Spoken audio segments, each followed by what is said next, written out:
So I can't remember exactly where I left off, but I have to close this video up really quickly. But anyway, learning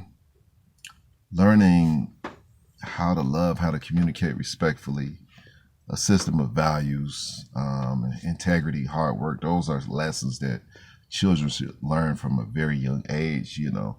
Um, Respecting life. Looking at a person as a soul, as a living soul. Planes crash, they always talk about how many souls were on board. That's a more intimate description. Taking a life means nothing to somebody. That's a soul. That's something, that's connected to a creator. You know what I'm saying? So those type of things. Adding all of those things together, it creates these well-rounded, adult children that become adults and have a well-rounded sense of the world, deal equitably, equitably, excuse me, goodness gracious, amongst each other, practice fairness, respect, self-respect, and of course respect of others. All of these things that are needed to have a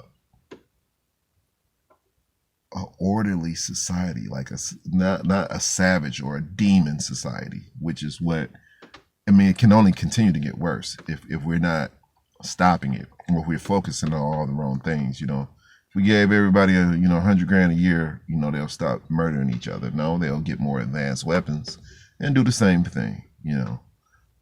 That's not changing the culture, because the culture will remain the same. It doesn't matter whether or not you have money.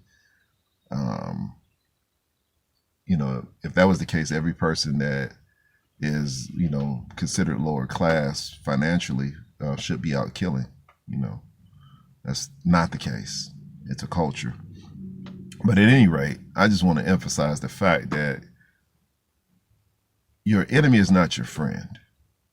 Your enemy, the person that kills you, the person that shoots up your neighborhood, the person that gives you no peace, that kills your children, your wives, your mothers, your fathers, your brothers, your cousins, etc. Those are not your friends. You go to battle for your friends. You don't do that for the enemies of your community. Now, you can do two things. You can show them the way and give them an opportunity to do right, but then you have to have a plan B.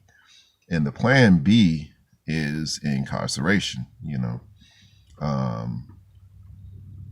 They have to be taken away from people who value life. You can't have a person that doesn't care about killing you amongst people that don't believe in taking other people's lives. So it's a consideration. You're not an activist if you're defending people who are predators of the people that you're supposed to be activists, in activism for.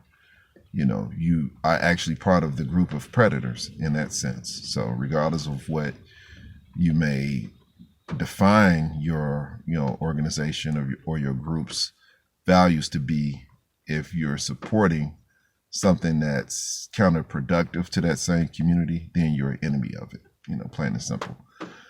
But in closing, that was my closing. Do better.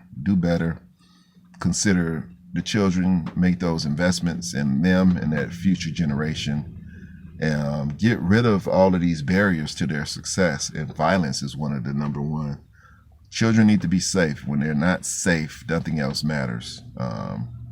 So they can't focus, they're not going to learn, etc., when they're considering whether or not they'll be living or dead or be molested or what have you the following day. So if you're not putting the time and the energy into those things, you really just you hustling backwards. So try to hustle forward for a change. Appreciate you. Thank you. Like, comment, definitely comment. You don't have to like or subscribe, but definitely comment, because I like to hear your views on it.